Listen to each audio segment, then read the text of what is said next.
Mendoza es conocida en el mundo entero por sus vinos, sus montanas y su cielo despejado.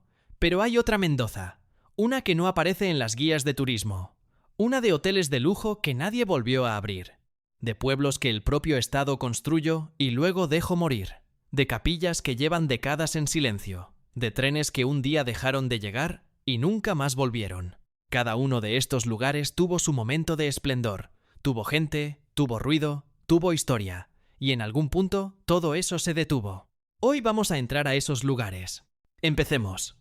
Número 9. Bodega Domingo Tomba, Guaymalán. En 1916, una revista nacional proclamó que la Bodega Tomba, ubicada en Guaymallén, era una de las grandes creaciones de la industria mendocina. No era exageración. En su momento de mayor esplendor, sus hermanas en Godoy Cruz fueron presentadas como la bodega más grande del mundo. La marca Tomba tenía dos vinos insignia, el Foca y el Toro, que se vendían en todo el país. La bodega de Guaymallén era un complejo industrial completo. Tenía cavas subterráneas donde se elaboraba el vino, túneles que conectaban los depósitos con el edificio administrativo y hasta un ramal ferroviario propio. El tren entraba directamente al predio para cargar los barriles. Era un mundo cerrado y autosuficiente. Con el tiempo, la industria vitivinícola mendocina cambió. Las grandes bodegas tradicionales no pudieron adaptarse a los nuevos mercados. La bodega Tomba de Guaymallén cerró sus puertas. Y lo que vino después fue lo más extraño. Los nuevos dueños del terreno demolieron las naves de producción, taparon las cavas, nivelaron el suelo y sobre todo ese pasado construyeron las canchas de tenis, rugby y hockey de un club deportivo. Durante décadas, nadie supo lo que había debajo. Hace aproximadamente 10 años, cuando el Club Union emprendió obras de remodelación, empezaron a aparecer las cavas de ladrillo, los túneles, las estructuras de una bodega que nadie recordaba. Un pasado enterrado literalmente bajo los pies de los jugadores.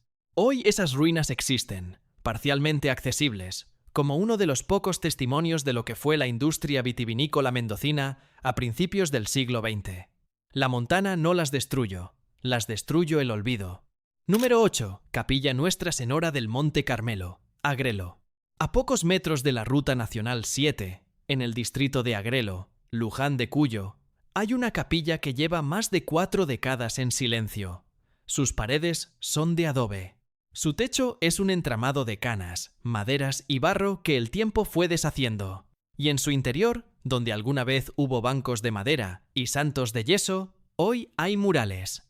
La historia de este lugar empieza alrededor de 1890, cuando el terrateniente Francisco Suárez mandó a construirla en su propiedad rural. Era la práctica de la época.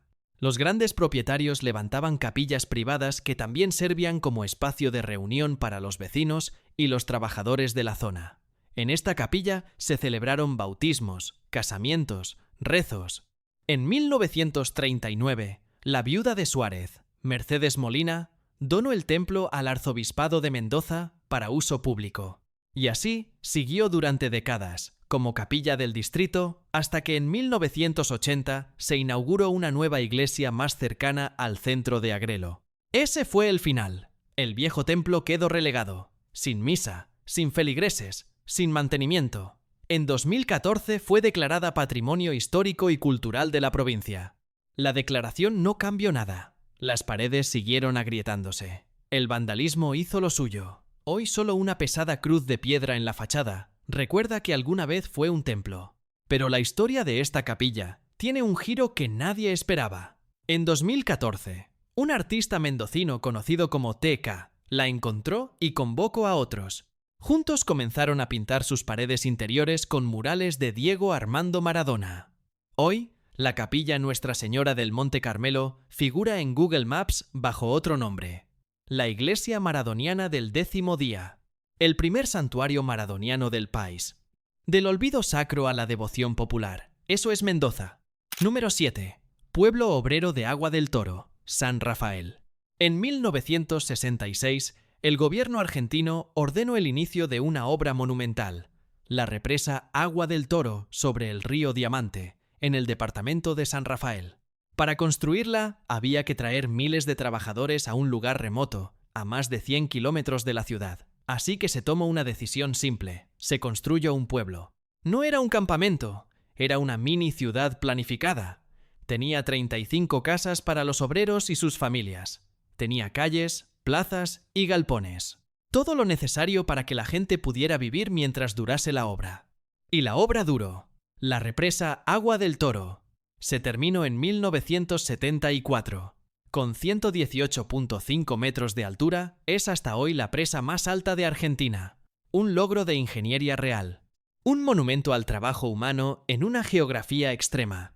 Pero cuando la última máquina paró, cuando el último obrero firmó su planilla y recogió sus cosas, el pueblo también se terminó. No de golpe, lentamente. Las familias fueron yéndose a medida que los servicios desaparecían. El agua potable dejó de llegar. Los caminos de ripio se volvieron un obstáculo insalvable. La distancia ganó. Hoy el pueblo de Agua del Toro es uno de los lugares más silenciosos de Mendoza. Las 35 casas están en pie, pero vacías. Las calles arboladas que alguna vez tuvieron movimiento ahora solo tienen tiempo. La represa sigue funcionando a pocos metros, generando energía para miles de hogares en la provincia. El Estado construyó algo que dura. Y también construyó algo que olvido. Cuando el youtuber Pablo Imhoff visitó el lugar hace algunos años, encontró a una sola persona, Alfredo, el cuidador. Lleva más de 20 años viviendo solo entre esas casas. Oriundo de 25 de Mayo, el pueblo más cercano, a 70 kilómetros de camino de tierra. Un hombre, 35 casas, una represa que nadie recuerda que tiene un fantasma al lado. Número 6. Minas jesuíticas de Paramillos de Uspallata. Las Heras. Hay un detalle que conecta 3 de los lugares en esta lista. Todos fueron construidos con una ambición enorme, y a todos los destruyó la misma cosa. Vamos a volver a ese detalle antes de terminar. Pero primero, esto. A 2 horas del centro de Mendoza, en el departamento de Las Heras, a más de 500 metros sobre el nivel del mar, están las ruinas del primer sitio minero de Argentina. Su nombre viene del castellano antiguo, Páramo, tierra desolada. Paramillos de Uspallata. Los registros indican que estas minas fueron halladas en 1683, aunque los pueblos originarios las conocían y usaban mucho antes. Cuando los jesuitas y los colonizadores españoles llegaron, vieron la veta de plata y montaron una operación de extracción a gran escala. En su época de mayor actividad, emplearon a más de 500 miembros del pueblo huarpe en las tareas de extracción. 4.500 personas en un lugar a esta altura, en esta geografía. La escala es difícil de imaginar hoy. Las minas funcionaron principalmente entre los siglos XVII y XIX. Cuando la actividad se agotó, todo quedó. Los túneles de piedra, los hornos donde se fundía el mineral, los caminos que usaron generaciones de trabajadores. Todo detenido en el tiempo, conservado por la altura y el clima seco de la precordillera. Hoy se puede recorrer el lugar con guías locales, entrar a las galerías subterráneas y ver las estructuras que resistieron 3 siglos. Pero hay algo más que atrae a los visitantes. A pocos metros del geoparque minero está la Cruz de Paramillos, un crucifijo que recuerda a Juan Francisco Cubillos, conocido como el Gaucho Cubillos, asesinado por la policía en este lugar. Los creyentes lo consideran un santo popular y vienen desde distintos puntos del país a rezarle. 3 siglos de historia en un solo lugar. Y encima de todo, un santo que nadie canonizó, pero que nadie se atrevió a olvidar. Si llegaste hasta acá, lo que viene ahora es la razón por la que quería hacer este video. Son lugares donde la ambición humana chocó directamente contra la cordillera de los Andes. Y la cordillera ganó, siempre. Pero antes de seguir, una cosa. Si este tipo de historia te atrapa, escribí un libro. Se llama Pueblos Fantasma. Historia y leyendas de América Latina. 24 pueblos, 6 países, la historia real y la leyenda que la sobrevive. El link está en la descripción y en el comentario fijado. Seguimos. Número 5. Estaciones del ferrocarril trasandino Alta Montana. El 5 de abril de 1910, Argentina y Chile celebraron juntos el centenario de sus independencias con la inauguración de algo que parecía imposible, un ferrocarril que cruzaba los Andes. El ferrocarril trasandino unía la ciudad de Mendoza con la ciudad chilena de los Andes, atravesando la cordillera a más de 3,000 metros sobre el nivel del mar. No era solo un tren, era una proeza de ingeniería. Las vías cruzaban ríos en puentes suspendidos sobre el vacío. Entraban en túneles perforados a mano en la roca viva. Subían pendientes tan pronunciadas que las locomotoras necesitaban un sistema de cremallera especial para no resbalar. Los obreros que construyeron el tramo chileno trabajaron literalmente colgados a 1000 metros de altura. Durante 74 años, el Trasandino fue el único vínculo directo entre Argentina y Chile. Por ese tren viajaron presidentes, diplomáticos, familias enteras que cruzaban los Andes para empezar una nueva vida. Los lunes y viernes salía el tren internacional desde Mendoza, con combinación a Buenos Aires. El servicio de pasajeros se cerró el 21 de octubre de 1979. El último tren de pasajeros que cruzó la frontera viajó con un solo pasajero a bordo. El servicio de carga duró un poco más hasta que en julio de 1984 una locomotora con 5 trabajadores hizo el último viaje oficial. Hoy sus estaciones están en ruinas a lo largo de la Ruta Nacional 7. Uspallata, Polvaredas, Punta de Vacas, Puente del Inca, Las Cuevas. Galpones gigantescos con el techo caído. Vías oxidadas que ya no van a ningún lado. Máquinas que nadie se llevó. Y la leyenda de El Futre, el fantasma del ferrocarril. Un hombre encargado de pagar a los obreros que, según la historia, fue decapitado en una reyerta. Cuentan que todavía lo ven, montado a caballo, recorriendo en pena los costados de las vías que ya no existen. Número 4. Hotel y ruinas de Puente del Inca, Las Heras.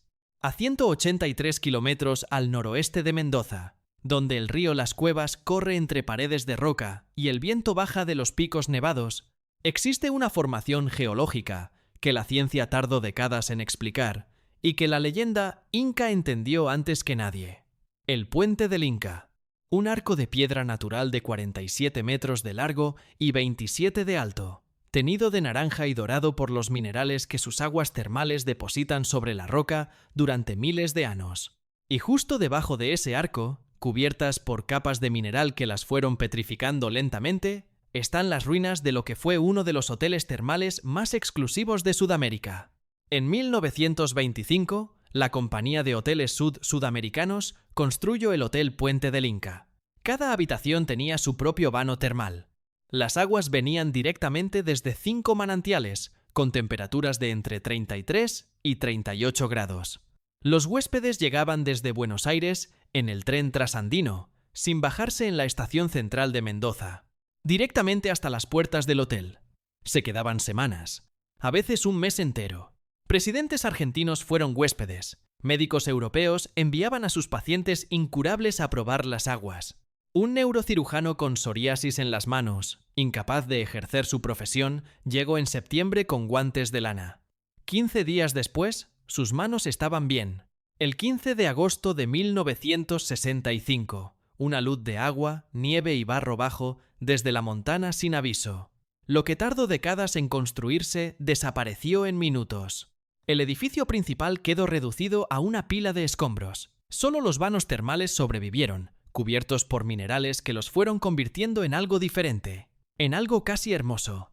La capilla del hotel quedó intacta. Todavía está ahí, desafiando la lógica de lo que la rodeó. Hoy el puente no puede cruzarse. Las ruinas no pueden tocarse. El mineral sigue depositándose sobre cada piedra, sobre cada pared, sobre cada recuerdo. La montana no destruyó este lugar, lo convirtió en algo suyo. Número 3. Hotel Termas de Cacheuta, Luján de Cuyo. 38 kilómetros al oeste de la ciudad de Mendoza, donde el río Mendoza se encajona entre paredes de roca y la ruta empieza a subir hacia la cordillera, hay un hotel que lleva el nombre del lugar donde está. Cacheuta. En lengua huarpe, el nombre significa valle donde se reúne la gente. Así fue durante siglos. Y así sigue siendo hoy, aunque el lugar que reúne a la gente ahora es diferente al que existió antes. Porque lo que existe hoy en Cacheuta no es lo que existió antes. Lo que existió antes fue destruido. El Hotel Termas de Cacheuta original abrió en 1910, el mismo año que el ferrocarril trasandino. No era casualidad, el tren hacía accesible la cordillera. Y Cacheuta se convirtió en el destino de moda para la élite que no podía ir a Europa durante la Primera Guerra Mundial. El hotel tenía 152 habitaciones cada una con su propio vano termal. Tenía 2 torres con ascensores, uno que conectaba el andén del tren directamente con el lobby y otro que llevaba a los pasajeros desde el hotel hasta los vanos termales. Tenía salón de baile, casino y 2 restaurantes, uno para adultos y uno para niños. Para entrar al comedor principal había que ir de saco y corbata, o te prestaban uno en la entrada. Presidentes argentinos se hospedaron ahí. El escritor Adolfo Bioy Casares pasó vacaciones de nino en Cacheuta y décadas después la recordó con una descripción exacta: la frívola Cacheuta. El 10 de enero de 1934, el glaciar del río Plomo cedió. El agua acumulada durante años corrió por la quebrada, tomó el río Mendoza, y cuando llegó a Cacheuta, era una ola de 7 metros de altura a 35 kilómetros por hora. Impacto contra la pared de piedra al costado del hotel, inundó los vanos termales y hundió parte de los cimientos. El hotel nunca volvió a ser lo que fue.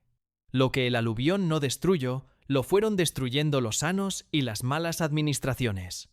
En los años 70, cerró definitivamente. Saqueado, deteriorado, abandonado. En 1986 se inauguró un nuevo hotel sobre las ruinas del viejo. Sobrevivieron la torre histórica, la capilla, una piscina y parte de la balaustrada. Todo lo demás fue demolido para que algo nuevo pudiera empezar. Lo que el agua no se llevó, lo decidió el tiempo. Y lo que el tiempo no decidió, lo decidió el hombre. Número 2. Hotel Termas El Sosneado, San Rafael. A 310 kilómetros al sur de la ciudad de Mendoza, en el departamento de San Rafael, sobre la orilla del río Atuel y a 180 metros de altura, hay una estructura de piedra de 3 pisos que aparece de repente en la nada. No hay senales, no hay camino pavimentado. Para llegar hay que recorrer 60 kilómetros de tierra y ripio que se empantanan cuando crecen los ríos de Montana. Y cuando finalmente aparece, parece una aparición. Un edificio enorme, solo, contra el cielo. Es lo que queda del Hotel Termas El Sosneado. Fue construido en 1938 por la Compañía de Hoteles Sudamericanos, la misma empresa que construyó el hotel de Puente del Inca. Inaugurado en diciembre de ese año con una gran campana publicitaria y la presencia de personalidades de todo el mundo. Su principal atracción era una piscina termal al aire libre, alimentada en forma constante por aguas sulfurosas que descendían del volcán Overo. La estadia promedio de los huéspedes no bajaba de 15 días. Pero en 1953 el hotel cerró. La historia exacta del cierre es esquiva. Los registros son escasos. La versión más documentada dice que los empleados exigieron cobrar el sueldo por todo el año, y no solo durante los 4 meses que el hotel funcionaba. Para la empresa, eso hacía imposible la operación. Los juicios se acumularon, la quiebra llegó, y el hotel quedó solo. Primero hubo algunos cuidadores, después ya no hubo nadie. Y la gente que pasó después, en vez de cuidar, saqueó. Los muebles, las instalaciones, todo lo que tenía valor. Los sótanos hoy son intransitables. El techo de chapa y sus vigas desaparecieron hace décadas. Pero las paredes de piedra cortada a mano resisten. Y la piscina termal, inexplicablemente, sigue funcionando. Las aguas sulfurosas del volcán Overo siguen bajando cada día al mismo lugar donde bajaron en 1938. Y en verano, los pocos aventureros que hacen el camino de ripio llegan a bañarse en esas aguas, entre las ruinas de un hotel que no debería existir, en un lugar al que casi nadie llega. Hay algo más sobre el Sosneado que hay que decir. A tan solo 21 kilómetros de estas ruinas está el lugar donde cayó el avión de los rugbyers uruguayos en octubre de 1972. Los 16 sobrevivientes que cruzaron los Andes a pie eligieron ir hacia Chile. Si hubieran caminado en dirección contraria, habrían llegado aquí, a un hotel abandonado que nadie en el mundo sabía que existía. Número 1. Estación Las Cuevas y el fantasma de El Futre, Las Heras. El último punto antes de la frontera con Chile. El fin del trayecto, la estación Las Cuevas. De todas las estaciones del ferrocarril trasandino, esta fue la más importante del lado argentino. Tenía galpones enormes para guardar las locomotoras.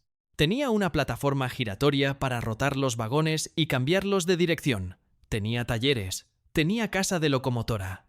Era el lugar donde terminaba un país y empezaba otro, y todo lo que eso implica: el movimiento, el ruido, el cruce de idiomas, la aduana, las despedidas.